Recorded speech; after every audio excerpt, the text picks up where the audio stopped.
All right, cool. Well, welcome everybody. Thank you for joining the webinar today. We're gonna be talking about lottery best practices for mobile advertising specifically. So we will jump in and get started here. So, for the webinar today, going to be a quick one. So we're going to try to keep it under 30 minutes here. And what we're planning on talking about today, we're going to do some quick intros for me and Jacob, right? To let you know who we are. Talk about the best practices, right, for mobile, specifically for the lottery. And so these are just a collection of best practices we've grabbed from, just talking with clients, suppliers, lots of different folks with different state lotteries and agencies that represent them. Get those shared with you guys. There's 5 of them total that we have for this webinar, and I'm sure we'll have more for future webinars. We got a case study when we see these 5 best practices sort of being utilized, what kind of results those produce, and then we'll take a little bit of time here at the end to do some Q&A. So that's what we got planned for today. And so in terms of introductions, my name is Dan Rector. I work here at AdAdapted. Work really closely on the lottery platform that we built, and my background for years across multiple gigs, I work pretty closely with the lottery space, whether it be through the suppliers like your powered banknotes and your SGIs, IGTs, groups like that, as well as various agencies, and then we even work a lot with some lottery experts that help kick off iLottery and things like that. Danny Bogus is one of those folks that some of you may know.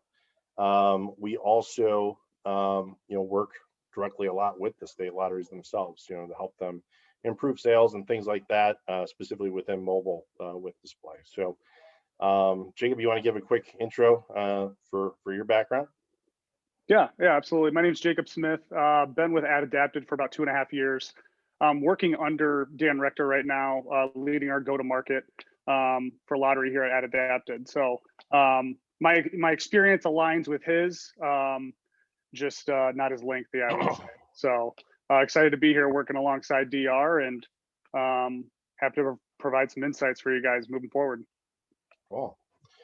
All right, well, let's dive in, right? So let's get to the content here, right? So again, in terms of these best practices, it's certainly not all of them, and not all will apply to every situation for your particular group. But these are some of the bigger ones that we've picked up along the way that we thought were interesting and wanted to share with everybody. So the first best practice, number 1 here, is really being creative and efficient with your digital spend. So depending on the style of game, right, it may make more sense to be always on versus pulsing in and out of market right when appropriate. So one of those that I thought was a clever tip from a lottery group kind of in the Southeast is, they shared with me when I was talking with them about how they pulse on and off their draw games based on the size of the prize, right? And so specifically within draw, this particular group says, hey, we really like to hit the gas when it's 200 to 400 million for a game like Mega or Power, big draw games like that, because they can push those and grow the size of the pot with demand. And then at that point, if they can push it over the edge and get over that 500 million mark, right? At that point, local media will start picking up on. So like just recently we had the big Mega pot, and Powerball was huge too, right? Where it was $1 billion. And so whenever those prizes are $1 billion, right, you're seeing it on your local news and people are talking about it at work around the water cooler and stuff. And so for that, that's an opportunity for that group to save, some spend, right, and some budget that they can allocate towards other strategic initiatives. So whether that's like they're always on scratcher campaigns or they're pushing fast play or something like that, being able to capture and retain those funds when they can get sort of the free press, right, when those pots get big, is something that that they utilize and has been a really effective tactic. So when we talk and advise our clients, we say, hey, when you're looking for incremental money to try new things, right, that's sometimes a great tactic to be able to capture some incremental funds to be able to go and test new things. So I thought that was really good, wanted to push that out there. And then really turning up the volume around, we see a lot of correlation between when people buy cards and gifts and stuff around the holidays, people will include scratchers and stuff like that in there, and that's a good time to really turn up the volume. So borrowing from that draw game, right, where you don't have to be always on all the time and be able to shift those funds to sort of those higher volume time frames, specifically around the holidays, is a really good tactic. And so for number one, I think that's really key, maximizing your spend, right, by focusing on those types of things. So best practice number one, right? Jacob, anything you want to add to that on that topic? Nothing to add to that best practice. Nope. All right, cool. All right, best practice number two, don't abandon the grocery channel, right? So right now, COVID is really changed how people grocery shop. And for most lotteries, when I talk to them, one of their biggest channels for sales is the grocery channel, right? So people go to the grocery store. Sometimes you have those red boxes, right, on the way out of the store where people can go and buy scratchers and different things there. That's a great tactic for stimulating impulse purchase. But one of the challenges is, how do we find those people in the actual store, right? And so when we talk to clients, usually what they're deploying is they're doing radius targeting around grocery stores, right? So maybe they do a 5-10 mile radius around the stores, and they say, great, I'm targeting grocery, I'm doing this radius targeting. But the issue is there's so many different things that are happening within 5-10 miles. Like, we're in Metro Detroit. If you drew a 10 mile radius around a Walmart store, you got all kinds of stuff that's happening, in between there in terms of location, what people are doing, right? And so while it's a good approach to try to tackle that grocery channel, right, getting tighter and finding a way to get into the grocery store or find people that are getting ready to go to a place that they can buy a lottery ticket is really beneficial. So whether that be at home when they're planning to go to the grocery store, or whether they're actually in the store itself, finding tactics and partners that can get you as close as you can get to being in the physical location of where people can buy it and hitting them with an impulse, similar to what you do with the red box, right, is critical, right? And so being able to stimulate and do impulse targeting, right, inside people's phones with digital, in addition to your brick and mortar sort of approach, combining those two can be a really effective strategy to beef up that channel, especially now. And so, some ways you can do that is if you can figure out and buy segments and find new customers in different ways. So a lot of groups will, they'll buy a third-party segment or something that says, hey, this is a lottery consumer, or this is, 25-54 female, or whatever it is that target demo is where you're getting that third-party data from. Again, it's kind of broad to really hit this channel hard. What you can do is you can start to look at what other things people are buying when they buy a lottery ticket, and what type of lottery ticket it is. Is it a scratcher? Is it fast play? Is it draw game, right? And so when you can do that, like, this is a sample, this is real data, right, around what people are buying when they buy two different types of lottery tickets. One is sort of nondescript lottery tickets in general. So you can see birthday card, and you see some other grocery items in here, right? And what this represents is this line is a index, right? And so what this does is it measures, the average of what people buy within that particular item, and then we apply a correlation index that says how many times more likely than the norm that people buy this particular item in a stack rank, in this case is a top 10, right, when a lottery ticket is purchased. And then we can drill down a little bit deeper and look at, all right, well, what type of, was it mega, was it power, was it fast play, was it a scratcher, what type of scratcher, right? When we start looking at that data, you can see that data on the right for scratch offs, right? You can see there's two commonalities, right? So a card, right, is 9 times more likely to be purchased when a scratch off specifically is being purchased. And so the way you analyze this data is, okay, when I'm going to go attack the market, I'm going to find people that are in Walmart, that are in Target, or wherever stores we want to target are.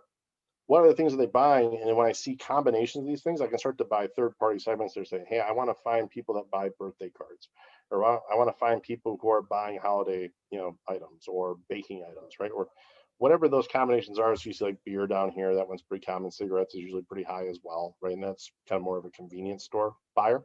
But what's, with this data that's interesting is cards, right? So when people are gifting and they're buying cards, if you can get access to that data, find people who are buying cards and introduce a lottery game, not only are you going to be right place, right time, but you'll also be targeting and not wasting spend on people that are less likely to buy kind of further down on this list, right? And so looking for those tangential items that are in the baskets as well, buying those segments can help you find incremental players, right? When you're going to market, specifically in the grocery channel. So, Jacob, anything you want to add on this one? Nothing much to add. It's just it's so contextually relevant, being in that in-store, that shopping phase, and seeing some of those correlations to other items that consumers are purchasing along with lottery tickets, and then applying that to other sourced media tactics. And like DR said, or Dan, excuse me, reaping the benefits of that incremental sale from that knowledge. So it's good stuff. Basket correlation provides a lot of unique insight, and it's something that leaders in the industry are increasingly looking towards capturing. So cool. A couple more thoughts on number 2 here is, there's been a big trend in the marketplace. As some of you may know, we run a really big, CPG part of our business where we're focused on grocery products in store, not just the lottery. But one of those big trends is around people are changing their shopping behavior, right? And so what we're seeing in terms of foot traffic analysis and things like that, the duration of the trips is shortening, right? And the frequency of trips is decreasing, right? So they're still going to the store, but they're more thoughtful about when they go. They're trying to do bigger trips, right? They're trying to spend less time in an environment where they could potentially be exposed to COVID or the dangers that sort of lurk there. And so what people are doing, what we saw a shift in, is that people are spending more time planning, right? And so we're analyzing what's going on with grocery lists specifically. And we're seeing a 20% uptick, right, in time spent there, right? And so again, they're not specifically in the store when they're making a list per se, right? But they are, we know, planning to go to the store. And that's a great time to, again, stimulate impulse. So if the, pot for mega is a good amount, or, if you got that new scratcher that you want to get out there in front of folks, when they're using those types of apps, they're either planning to go to the store or they're in the store physically at that moment in time using their phone, right? And those are great opportunities because they're going to be in an environment where they can buy a ticket if we can stimulate that impulse. And we're going to talk a little more about personalization and some best practices around that and figuring out what to show who when. But this is a big shift and a major opportunity to be able to find people specifically when they're going to be in a position where they can make that purchase. So big timing element here, and definitely something that a lot of groups are focusing in on. How do I get in that pre-shop, that planning phase, and active in-store phase to really push my grocery channel revenues? Okay, best practice number 3, address the attribution challenge, right? So unlike your friends in CPG, where they can go to Nielsen and they can go to IRI and they can do a panel-based sales lift study, it's tougher for lottery. You guys have a separate POS system, right? And there hasn't been a lot out there in terms of how to measure, sort of digital to in-store sales, right?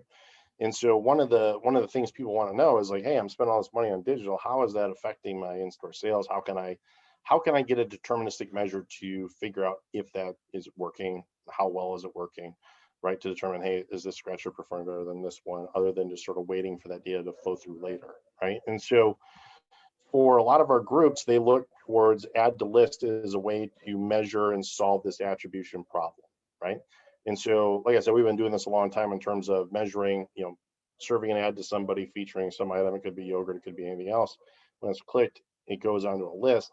What does that mean in terms of sales, follow through, right? And so what we do is we take advantage of the fact that we know when a campaign runs for yogurt, for instance, and we can do a panel-based lift study with an IRI, Nielsen, Pathformance, whatever group, we know that add to list equals sales, right? And the way that we know that is we do control exposed groups with these attribution partners at the store level to measure when we serve median exposed versus when we don't. What types of lifts do we see in terms of sales, and then can we correlate that to what we see in terms of add to list behavior? And what we found was, on average, right, when we run a campaign, 4 to 8% is sales lift when you can get onto someone's shopping list. And so while that CPG, and that's a different category, the tactic is still the same, and they still have the same issues where they are trying to figure out, how do I take digital, drive it to in-store sales, and how do I attribute that, right, in terms of flow through. And so, we know add to list equals sales, right? We can then apply that to the lottery to measure not only the purchase intent of, someone seeing a reminder or an advertisement about the lottery and they add that particular item. We can also see when they go to the store and they cross it off, right? And so, typically, that's average is around 88%. So lowest I've seen, I've been doing this for 5 years. Lowest I've seen 76%, highest I've seen is 92, right? And so, we know that if we can get on the list, there's a really high chance they're going to convert. We can measure that at a deterministic level, and we know that equals sales. So that's a way to sort of measure attribution, right, for the lottery. They can help give you clues in terms of which games are working best, and in terms of, not just getting on the list, but also the follow through and the cross off. So interesting sort of metric, right, that people are starting to pay more attention to. All right. Best practice number 4, get to know your lottery consumer. So not all lottery players are the same. I don't ever play Powerball, but I always play Mega, right? I like to play Michigan Classic. When I play scratchers, I play nostalgia games, right? Being able to know at a granular level, one-to-one, what your consumer likes, what SKUs they buy, what types of games they play, what dollar amounts, are they a high dollar scratcher, $30 scratcher, $20 scratcher, or are they the $1 guys, right?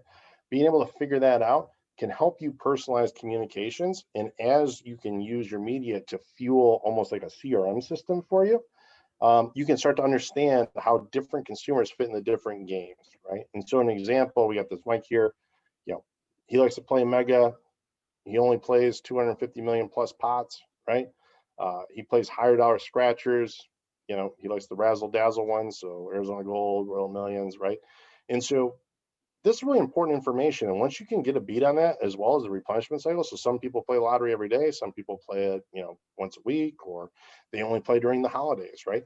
Being able to understand who those people are and create loyalty groups for them will allow you to have the data to retarget those folks and hit them with personalized content that that they'll enjoy more than just sort of a blanket spray and pray approach. And when you can do that effectively, you get really high engagement rates, and that's going to move the revenue needle for a lot of groups. A lot of groups are doing this with programmatic today at some level, maybe not to this granularity, but being able to do that and apply that to, which brings us to number 5, in-app marketplaces and places that are first-party data aggregators.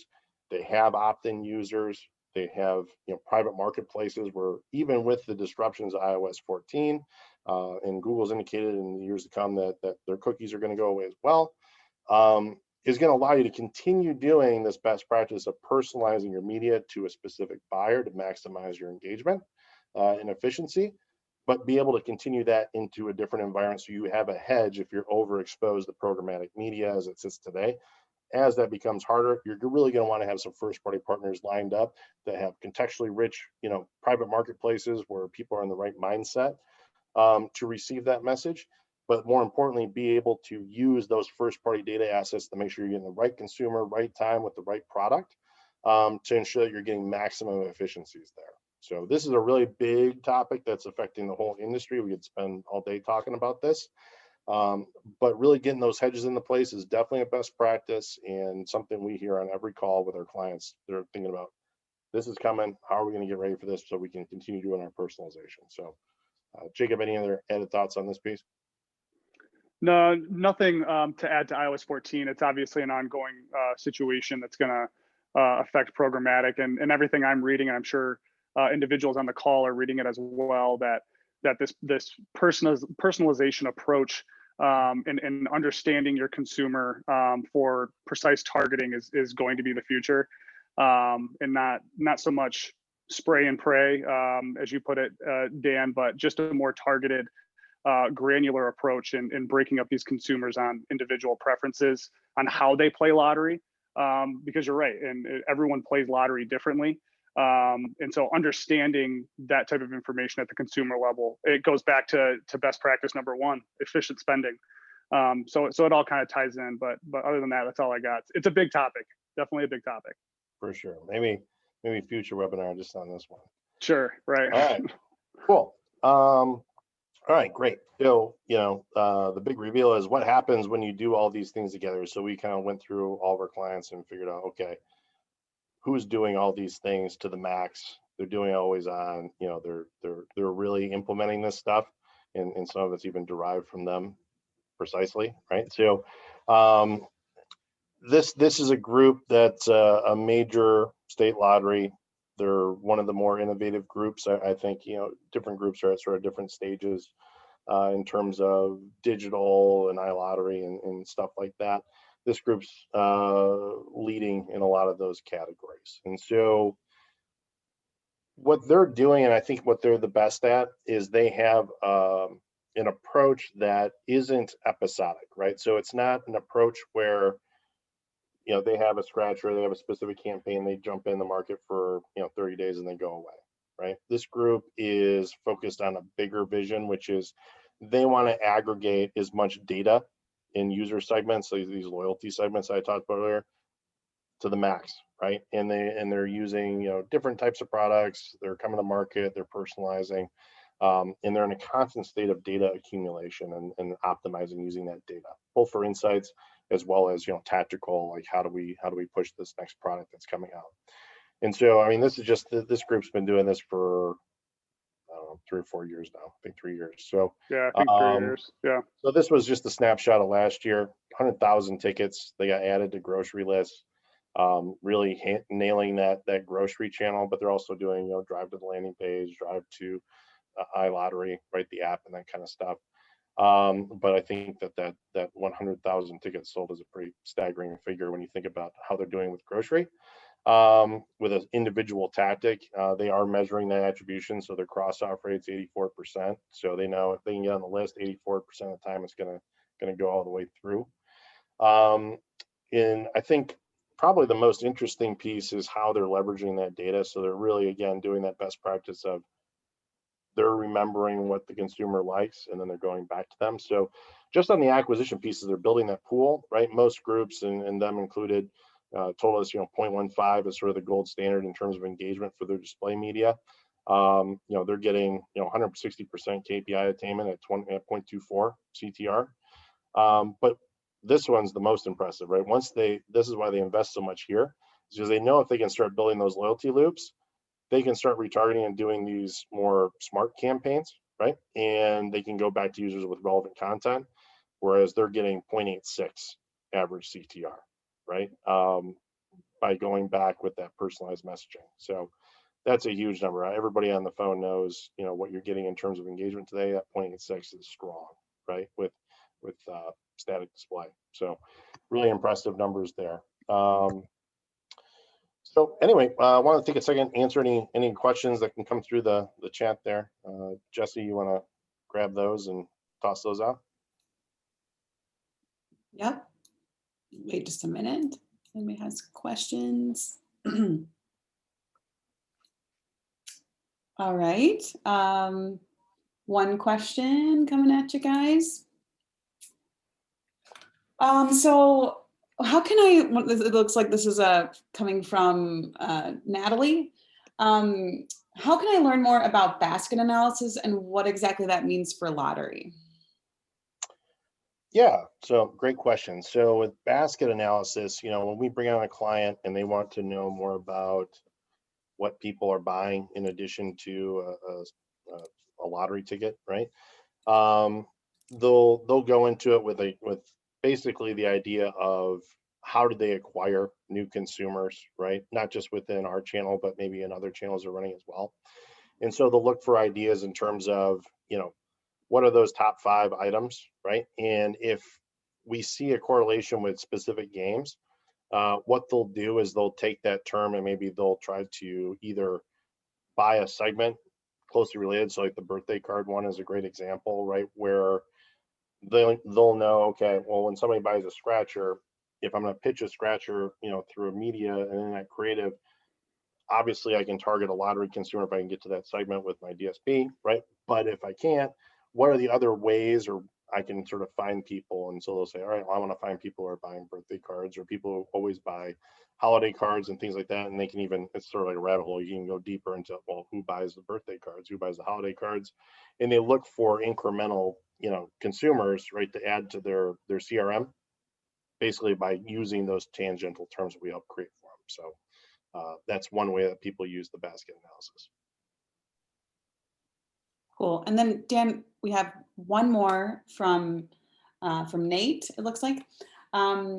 What is the best way to start down the add to list mobile advertising route? What kind of avenues can you engage to start using that for lottery specifically?